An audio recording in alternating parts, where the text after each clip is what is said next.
Hi, I'm John from the Christian Century, and I'm joined today by Brandon Grafius, who has written a really cool article for the magazine in our October 2023 issue. It's called The Monsters We Fear, talking about the intersection of the horror genre and faith in the Bible. So we're going to talk about all of that. But first, Brandon, welcome. Why don't you tell us a little bit about who you are? Hey, John. So good to be on the channel with you. Thanks so much for having me. So I am the Associate Professor of Biblical Studies and Academic Dean at Ecumenical Theological Seminary in Detroit. It's right downtown. You look out the front door of our building and you can see Little Caesars Arena across the street. I've been there. I started as a Master of Divinity student in 2006. They needed a Hebrew professor as I was starting my PhD work, so I volunteered myself and then wouldn't leave after that. So I've been around there for a while. I now teach hermeneutics and biblical Hebrew and Bible and film, things like that. Very cool. Well, I'm glad we get the chance to chat here today. Uh, Um, Looking forward th- to it. Yeah, me too. So this article kind of points to a two-way relationship between horror storytelling and the Bible and sacred texts and questions. And I just wondered if you could share a little bit about you talk in the article about how sometimes horror films are asking us the same set of questions as the Bible or as our religion. And so I wondered if you could tell us a time when you, not necessarily as part of your academic work, but just as a person of faith who loves horror films, is there a time that you have been watching a horror movie and it has raised important questions for you? It has helped you move forward in your faith journey in some way. I'd love to just hear like an Yeah, example of what that's like for you. absolutely. My academic work really emanates from that experience of being a horror film watcher and realizing that there are times when I'm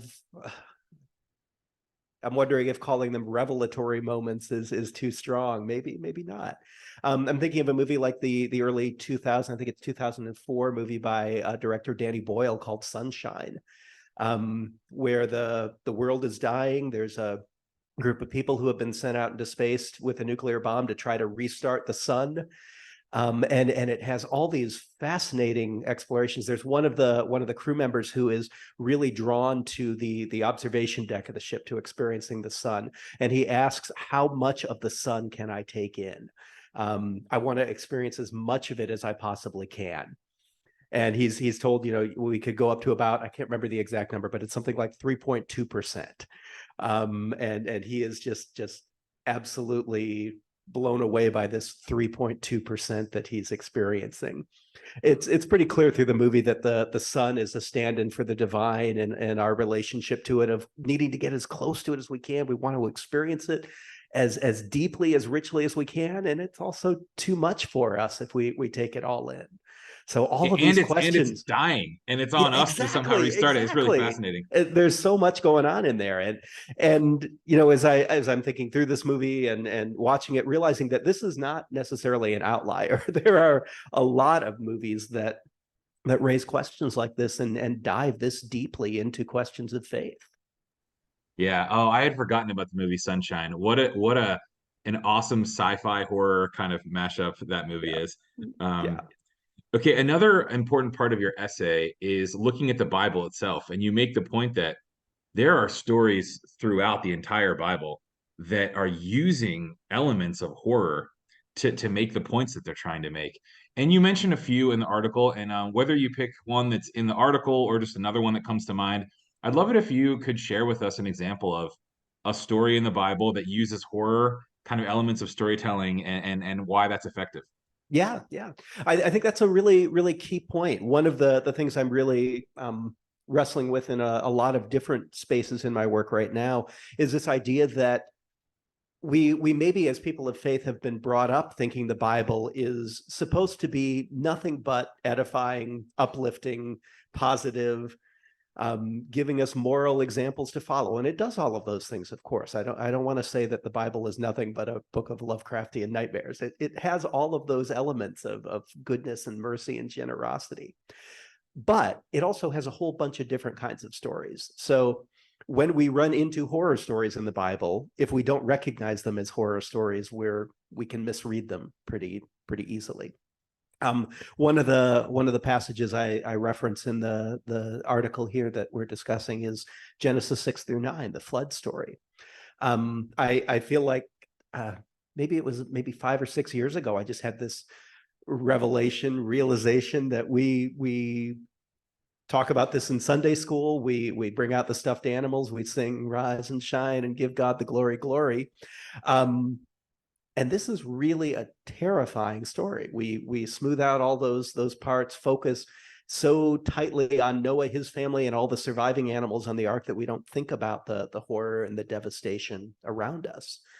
And I think opening ourselves up to the experiences of horror in that text, we can look at it as, you know, an environmental text, as Darren Aronofsky kind of does in his movie. We can look at it as a text that really talks about how tenuous our relationship to this world is.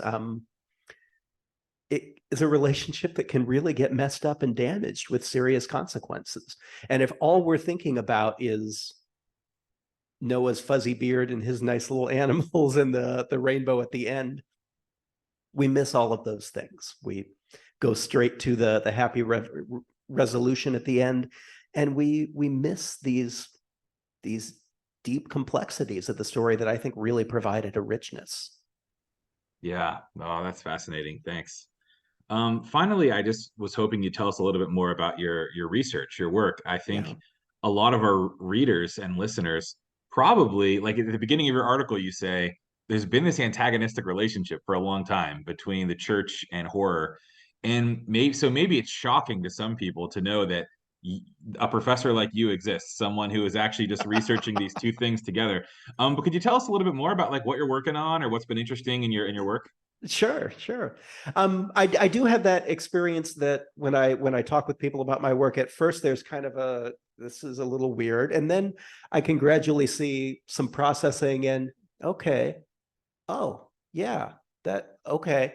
But as we start thinking about it, it makes sense the more you work with it, the more you play around with those ideas. Um, my recent book is called Lurking Under the Surface. It's when I was trying to kind of distill some of my academic work down for people in the church, people who love horror. I know it has been taught in some introductory courses, but it's aimed at a level that it doesn't have a ton of footnotes per chapter, and I hope it's an enjoyable read. I tried to turn up my creative writing side a little bit for it to make it really fun and engaging. The one I'm working on right now, I just submitted a manuscript, a revised version of it to, I've been working with Oxford University Press for a new book called Concerning Dust and Ashes. One of the things I'm looking at in this book is the idea that horror isn't so much about narrative necessarily. Monsters are important, but it's not even all about monsters. It's about how we feel, the feelings it instills in us. And so I'm taking that as this initial idea that horror is a genre of feelings and affects. The subtitle of the book is Affects of Horror in the Hebrew Bible. And then asking, so what do all these horrific affects, why are they in the Bible? What are they doing there? Clearly, the biblical writers could have written all of these stories without trying to scare us if they wanted to, but they didn't. So what's happening here? And the answer I'm circling around is this idea that there are things that we have a hard time thinking about in terms of realities of our world. Things like there will be a time when humanity won't be on the earth. It's really difficult for us to think that. We can get there through our feelings, through our emotions. Horror often circumvents those rational ideas, hits us in the gut, and then expands how we understand the world through those emotions, through those feelings, through ideas that we might resist otherwise. So I'm looking at passages in the Bible, like some of the Psalms, like Job's encounter with the divine in the end of the book of Job, like some of the prophetic passages, and arguing that the horror in these passages is an attempt to help us think bigger about the world, about God, about our relationships with all of these things. The idea that our world is pretty small, and horror helps us push on those boundaries, if not completely shatter them. Oh, Thank you. That reminds me of just final thought. One of the Yeah, moments in your essay that I really particularly enjoyed was when you said, paraphrasing here, that we're more likely to have like a crisis of faith when we encounter the really hard, painful, scary parts of life if we've ignored the parts of the Bible that have introduced us to those feelings and those themes. yeah, Whereas if we've read them, we come across something horrifying in our actual life because the world can be a horrifying place. sure. Then we maybe have categories for our faith to help us make sense of the things that are going on. So I'm grateful for your work on Oh, that. thank you. I really think the biblical writers were wise enough, inspired enough to recognize that they wanted to incorporate as much of human experience as they possibly could in these pages.